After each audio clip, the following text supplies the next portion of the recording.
noite, meus irmãos. A graça e a paz do Senhor Jesus Cristo.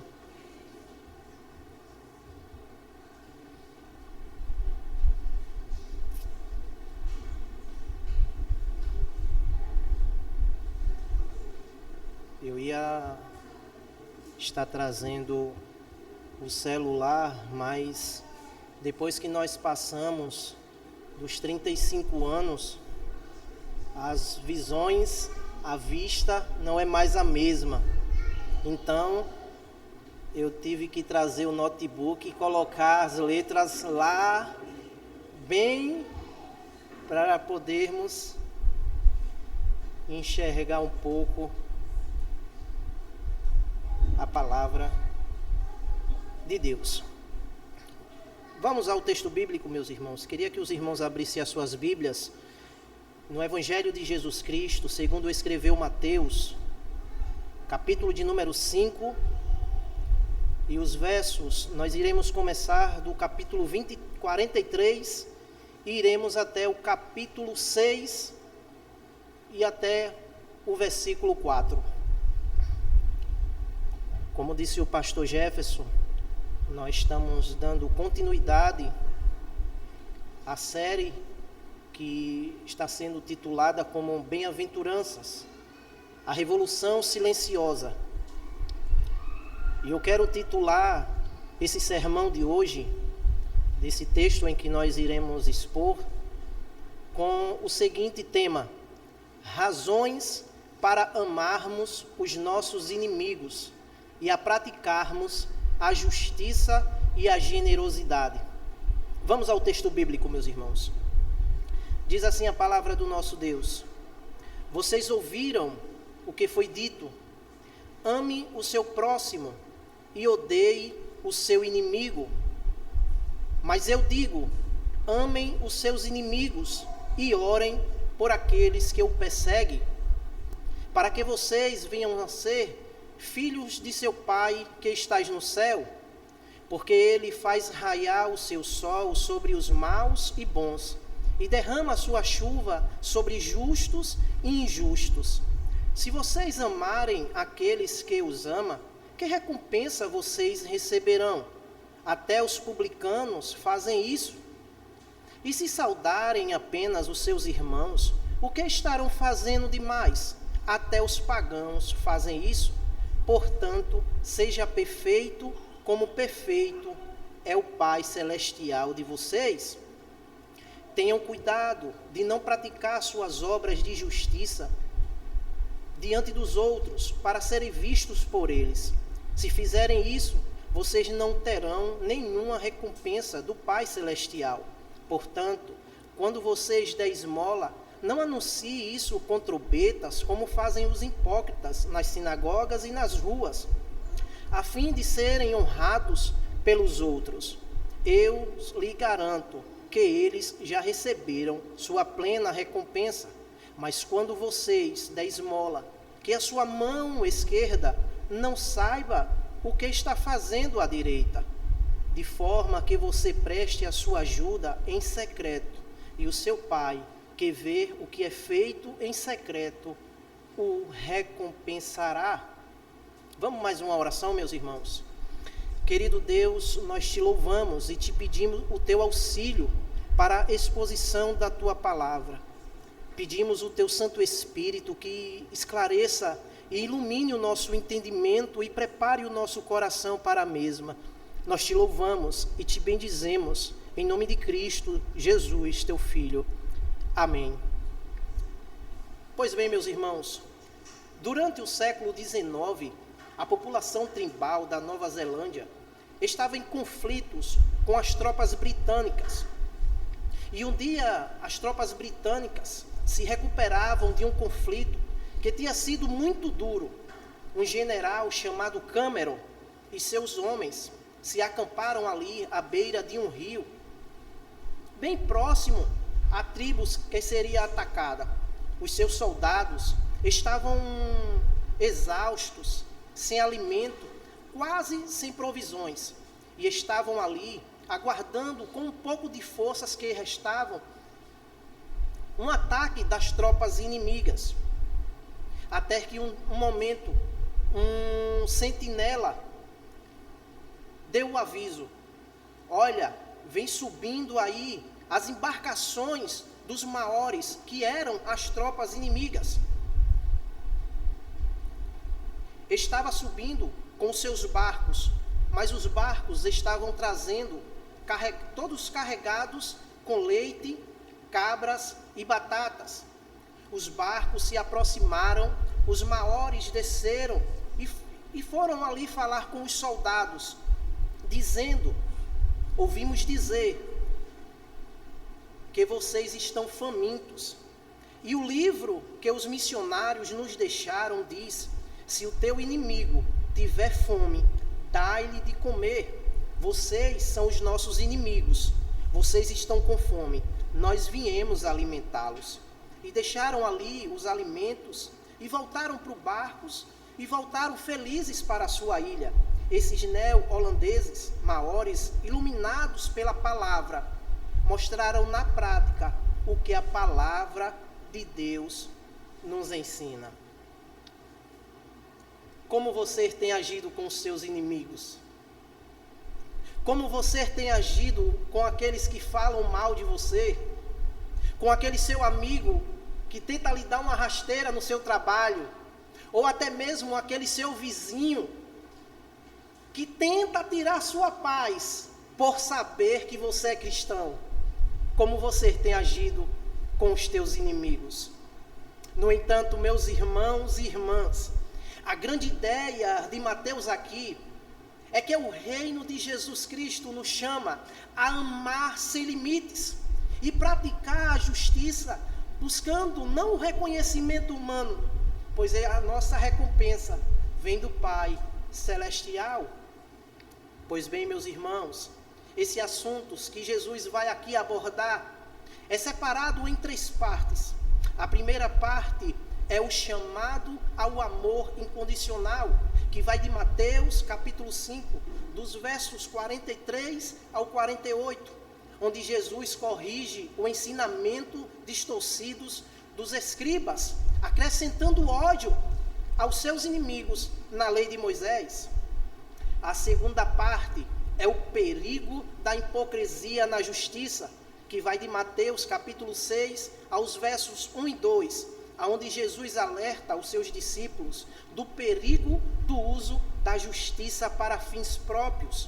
E a terceira e última parte é a prática da generosidade secreta, que vai de Mateus capítulo 6 e os versos 3 e 4, onde Jesus ensina aos seus discípulos acerca da prática da generosidade.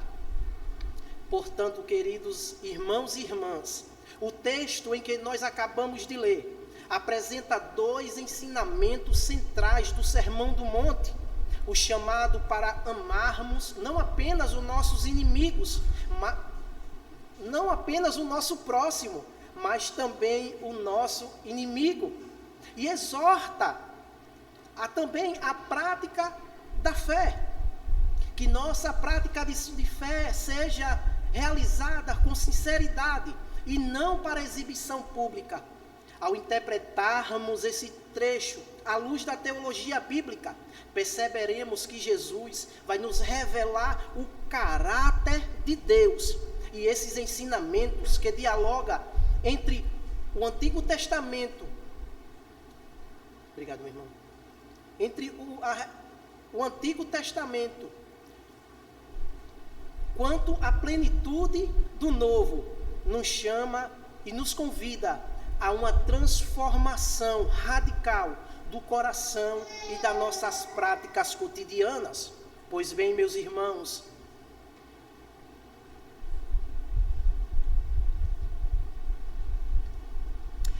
o verso 43, Jesus vai começar dizendo da seguinte maneira: vocês ouviram o que foi dito, ame o seu próximo e odeie o seu inimigo. Jesus começa o verso 43 mostrando qual era o ensino distorcido dos escribas e dos fariseus. Primeiro, Jesus mostra qual era a distorção. E depois, em seguida, ele mostra qual era o entendimento correto. O assunto que estava sendo abordado aqui, meus irmãos, é da lei de Moisés, que se encontra em Levítico 19, 18, que diz assim: não procureis vingança, nem guarde rancor contra alguém do seu povo, mas ame cada um o seu próximo como a si mesmo. Eu sou o Senhor. Perceba, meus irmãos e irmãs, que a lei de Deus que é atribuída ao povo de Israel, nós não encontramos nada em que Deus nos mande odiar os nossos inimigos. Na Bíblia nós não encontramos nada que se refira a Deus mandando nós odiarmos os nossos inimigos, exceto o nosso próprio pecado. Esse ele manda nós odiarmos. Observe bem o texto de Levítico. Ele proíbe a vingança pessoal. Não procures vingança, ou não te vingarás. Proíbe também a ira no coração. Não guarde rancor. E ainda recomenda o amor, mas amarás o seu próximo como a si mesmo. Então a lei, o que era que ela mandava? O que ela ordenava? Você não se vingue, você não guarde rancor ou ira no seu coração, mas ame o seu próximo como a si mesmo. Os escribas e os fariseus, eles pegam o texto de Levítico 19 e 18, que mandava amar o seu próximo como a si mesmo, e eles removem a referência do texto. Eles retiram como a si mesmo, deturpando o texto para ficar conveniente aos seus pensamentos errados. Eles deturpavam o texto, removendo a referência, e nós sabemos que a referência faz toda a diferença. Quanto de nós não já ouvimos falar naquele termo ou naquela expressão chamada regra de ouro? Eu não faço com o meu próximo aquilo que eu não quero que faça comigo. Então, teoricamente, é isso aqui que a lei de Deus mandava. Da mesma forma que você cuida do seu corpo, da mesma forma que você ama o seu corpo, da mesma forma que você alimenta o seu corpo, você faça todas essas coisas com o seu próximo. Então a referência era você mesmo. Você era a referência de Deus. E os escribas e os fariseus, eles removem essa referência para poder ficar moldado com esses ensinos errados dele. Perceba bem como era distorcido essa questão de próximo na cabeça do fariseu e dos escribas. Uma certa vez, eles chegam para Jesus e dizem assim: mestre, quem é o meu próximo? Jesus se vira para eles e responde com uma parábola. Ele vai dizer: olha, uma certa vez um homem ia descendo uma estrada, e ali os salteadores pegam ele, roubam todos os seus bens, maltratam ele, deixam ele na beira da estrada quase morto. E Jesus continua dizendo: ia passando por ali a maior autoridade religiosa da época, um sacerdote, e ele vê aquele homem na beira do caminho e passa de largo.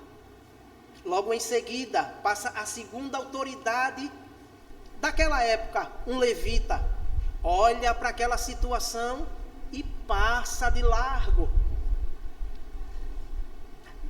Se fosse seguir a lógica, era para passar depois do levita um fariseu. Mas Jesus muda e coloca na história, sabe quem? Um samaritano. Olha, aquele que você odeia, aquele que você maltrata, ele passou no caminho e viu aquele homem.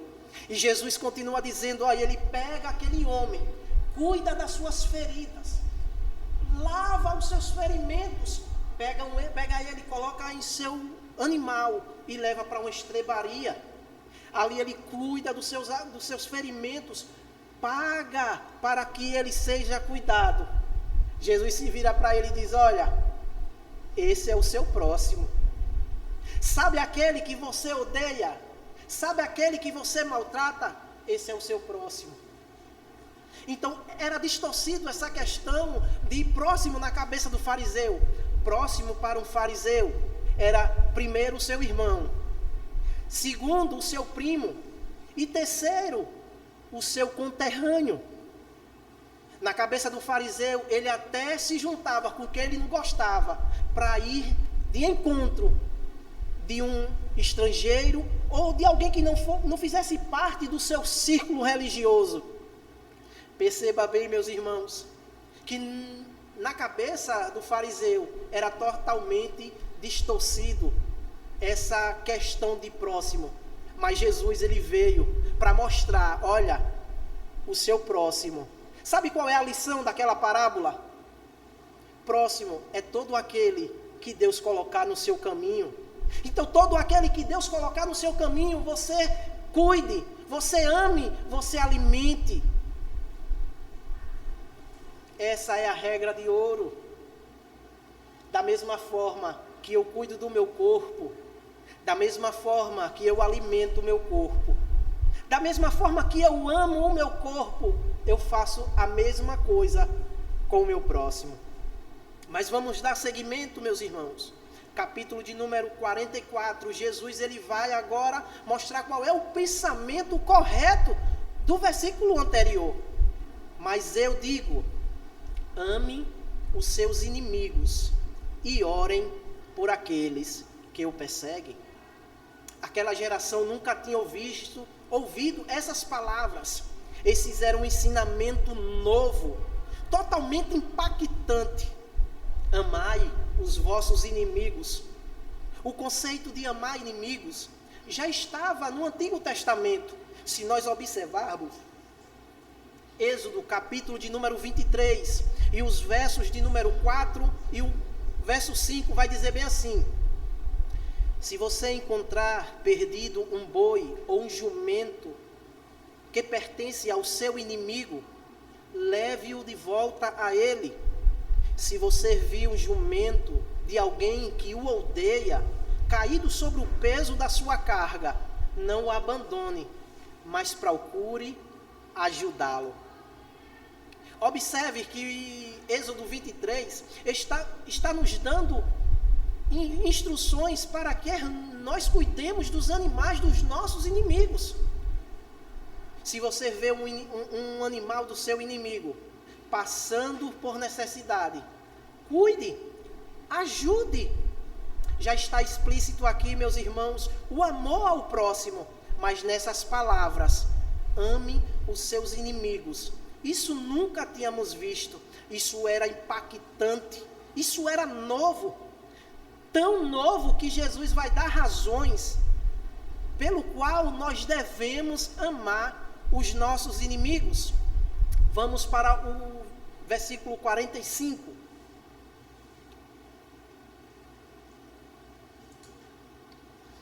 Jesus vai dizer assim: para que vocês venham a ser filhos de seu Pai que estás no céu. A primeira razão que Jesus nos dá para nós amarmos os nossos inimigos é para que se tornemos filhos de Deus. Mas perceba bem, meus irmãos, a ideia aqui não é que a salvação é por obras. Não é que somos salvos porque amamos os nossos inimigos, mas a ideia aqui é que nós provamos que somos filhos desse Deus quando nós agimos como Ele agiria. Perceba bem, essa aqui é a sequência do texto que nós estamos lendo. É um Deus que ama os seus inimigos, é um Deus que cuida dos inimigos. Então, nós de fato provamos e testificamos e testemunhamos que somos filhos desse Deus quando nós amamos os nossos inimigos. Essa é a ideia.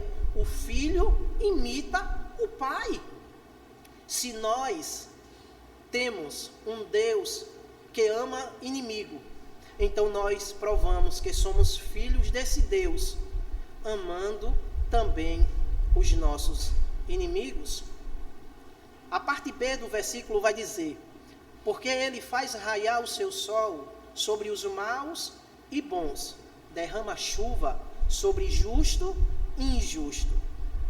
Nós temos um Deus tão bondoso que ele não apenas faz bondade para com o seu povo, não apenas faz bondade para com seus filhos, mas para os maus e os injustos. Perceba bem que Deus ele acaba abençoando também os blasfemadores. Ele também acaba abençoando os perseguidores da religião. Aqueles que falam contra Deus acaba de alguma certa maneira sendo abençoado por esse Deus. Outros textos que vai mostrar que Deus cuida não só apenas do seu povo, mas também de toda a humanidade. Salmo 36 e o verso 3 vai dizer assim: a tua justiça é firme como as altas montanhas, as tuas decisões são profundas como o grande mar. Tu, Senhor, preservas tanto os homens quanto os animais. Salmo 145 e o verso 9 vai dizer assim: o Senhor é bom para todos, a tua compaixão alcança todas as suas criaturas. E no finalzinho do capítulo 4 de Jonas, quando Deus estava pretendendo salvar os inimigos de Nínive, aí Deus se revela ao Deus bondoso, repreendendo Jonas, dizendo, no versículo 10 e 11 do capítulo 4, ele vai dizer o seguinte: mas o Senhor lhe disse, você tem pena dessa planta, embora não tenha poldado, nem tenha feito crescê-la. Ela nasceu em uma noite e em uma noite morreu. Contudo, Jonas, você não acha que eu deveria ter pena de Nínive, aquela grande cidade, na qual mais de 120.000 pessoas, que não sabia distinguir a sua mão direita da mão esquerda, além de muitos animais? É um Deus compassivo. A grande cidade de Nínive não era povo de Deus, não era povo da aliança, mas Deus ali tinha os seus escolhidos, provavelmente.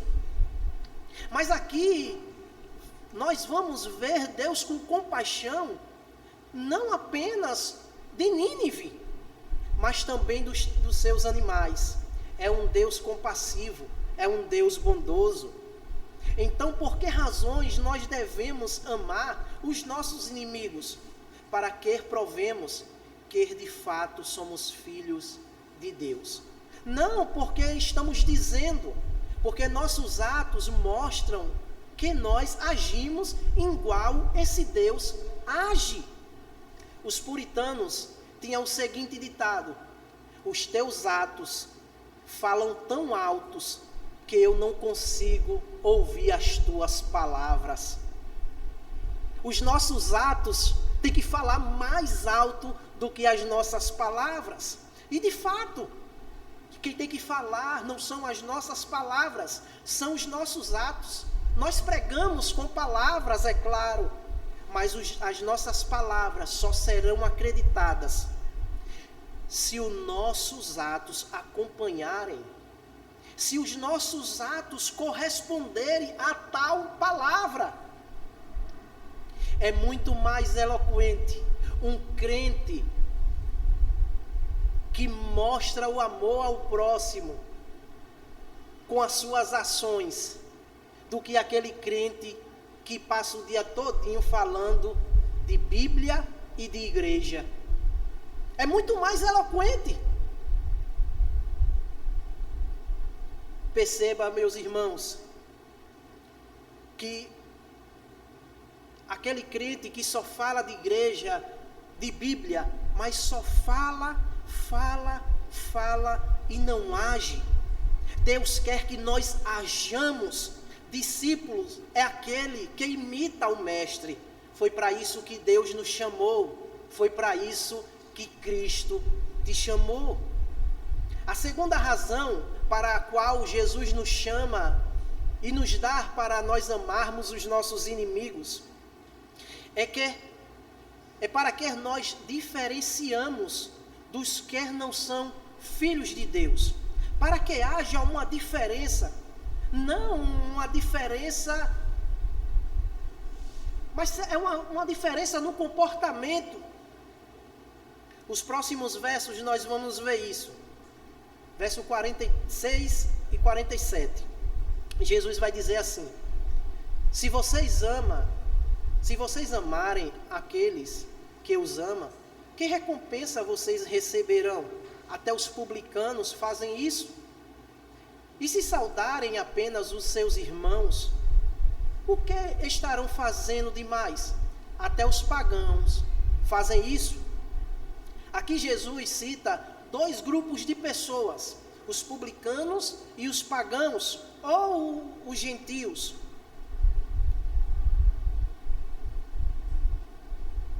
E quem eram esses publicanos? Esses publicanos, eles eram basicamente os funcionários públicos. Daí vem a palavra publicano.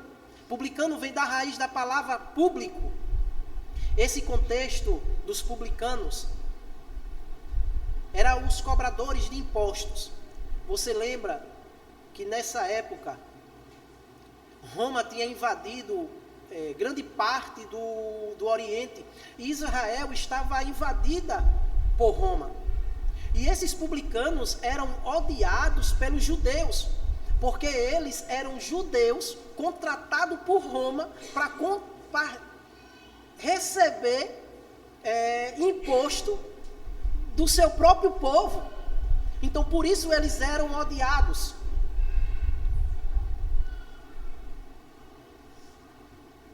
Eles eram odiados por isso, porque eles eram os judeus contratados. Mas Jesus diz: olha, entre os publicanos, eles se amam. Entre os publicanos, eles se dão bem. Eles têm um relacionamento. Então perceba, e Jesus vai ainda falar sobre os pagãos. Se vocês saudarem apenas os seus irmãos, o que vocês estão fazendo demais? Até os pagãos fazem isso. Os pagãos era todo o povo que não era judeu, eram os estrangeiros, e eles eram de igual modo odiados, principalmente os gentios romanos, por conta da prevalência, porque tinha invadido. Mas entre os romanos, os pagãos, não era assim. Eles se amavam. Eles tinham um relacionamento entre eles. Jesus está dizendo no texto: amar quem lhe ama é fácil. Amar quem lhe persegue é fácil. Eu retiro o que eu disse. Amar quem lhe faz bem é muito fácil. Agora eu quero ver amar quem lhe persegue.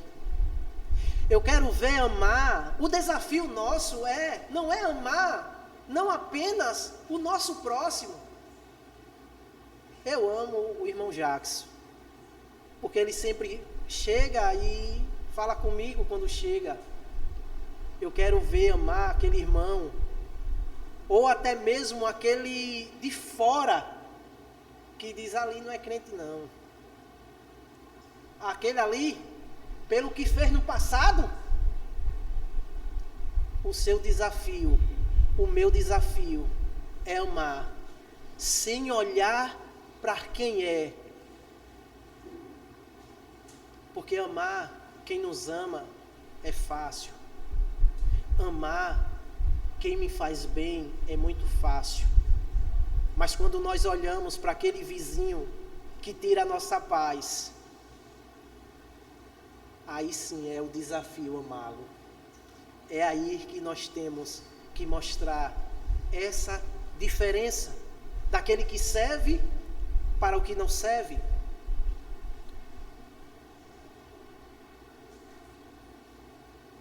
O verso 48 vai dar prosseguimento.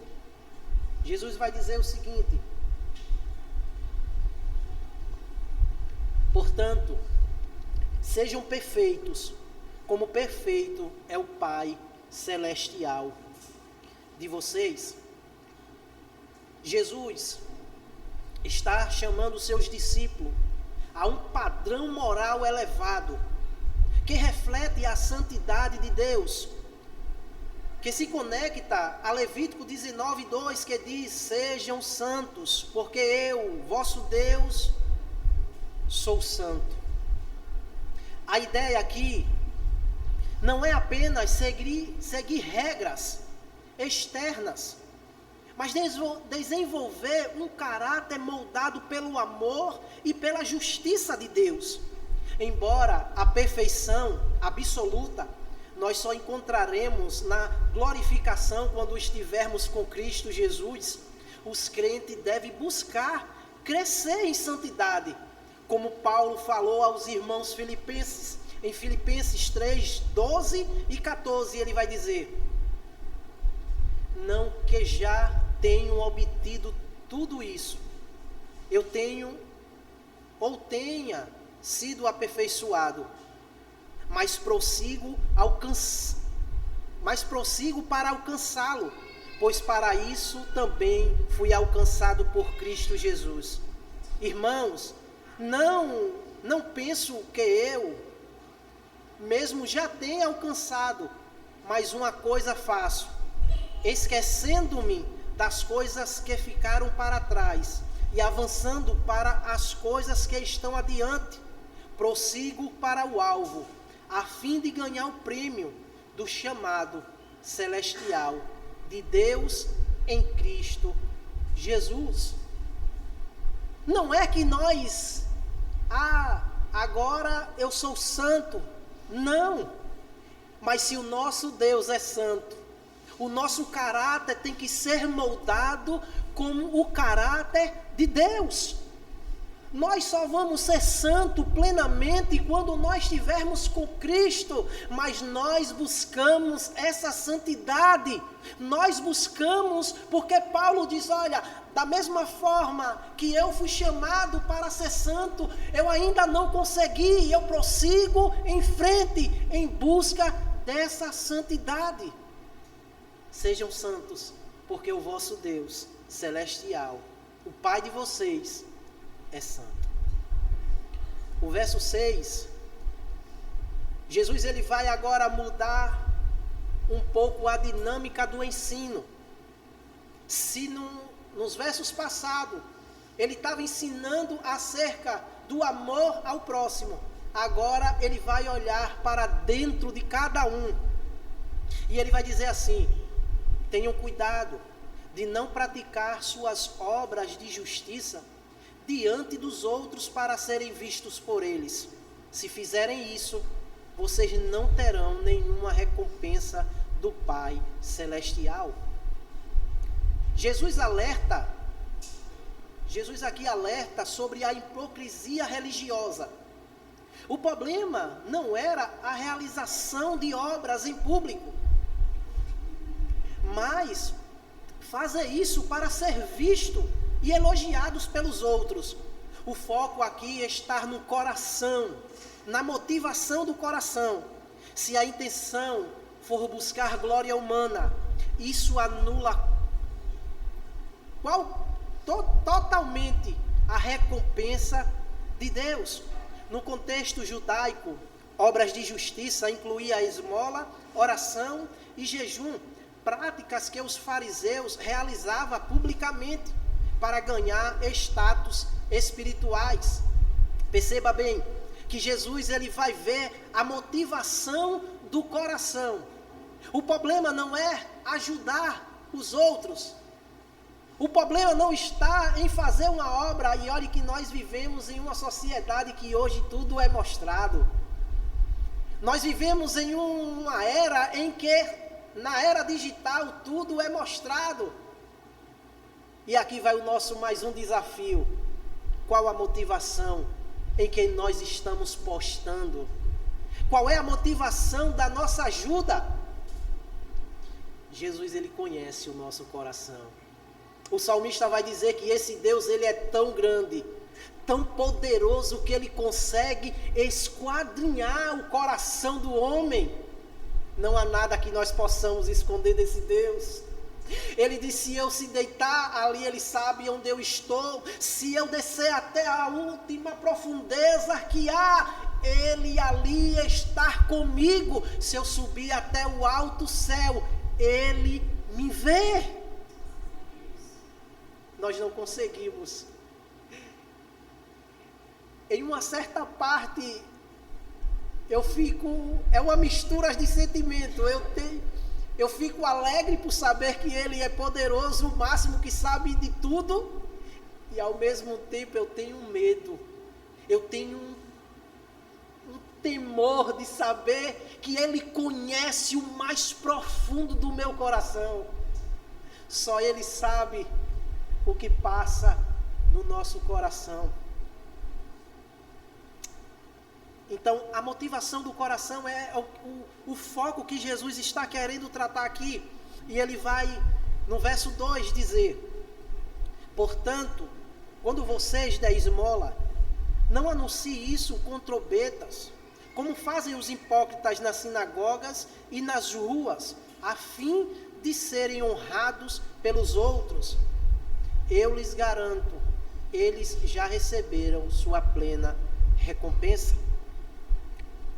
A esmola era um ato comum entre os judeus, mas os hipócritas, provavelmente os fariseus, faziam isso de forma teatral, para atrair olhares, para atrair reconhecimentos humanos. Perceba que Jesus, ele não condena a prática da justiça, mas a motivação do coração humano, porque sempre está propícia a receber glória. Faz parte do nosso lado caído, faz parte do pecado, sempre querer ser reconhecido. E Jesus vai tratar isso aqui. Um comentarista luterano por nome F.W. Wenzel, ele vai dizer o seguinte: que o nosso desafio é que devemos deixar nossa luz brilhar e mostrar nossas obras quando somos tentados a escondê-las. E devemos escondê-las quando somos tentados a mostrá-la. A motivação do nosso coração é que vai dizer se a nossa obra de justiça está sendo sincera ou não. Se aquela ajuda que você dá, se ela está sendo de alguma maneira para lhe trazer reconhecimento, esconda. Mas se for para o nome de Deus ser glorificado, mostre-a. Louvado seja Deus pela sua palavra. E Jesus, ele vai prosseguir no verso 3, da seguinte maneira: mas quando der esmola, que a sua mão esquerda não saiba o que está fazendo a direita. Perceba que Jesus, ele usa aqui uma hipérbole para enfatizar que a esmola deve ser feita com descrição total. O que é uma hipérbole?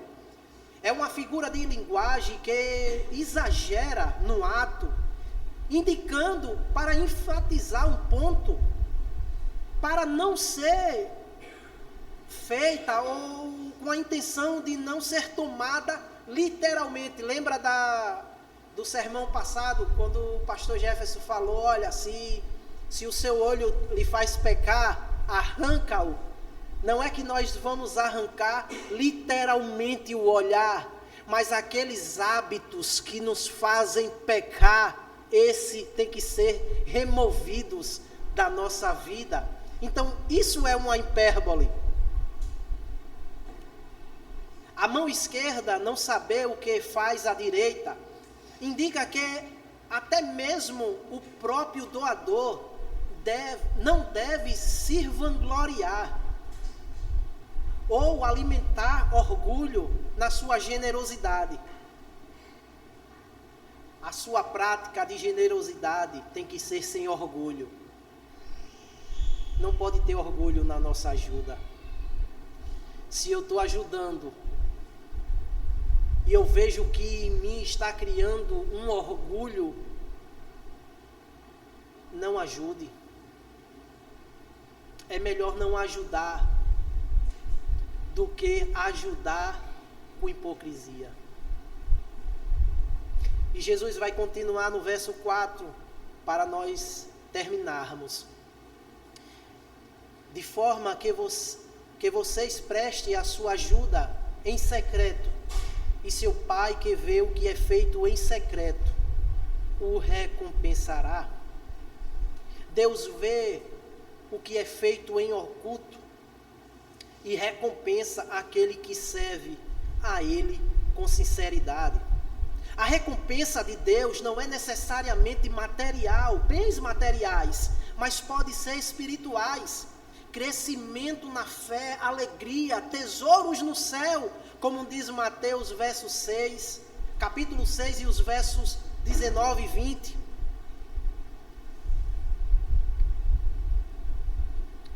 Deus, Ele vê tudo.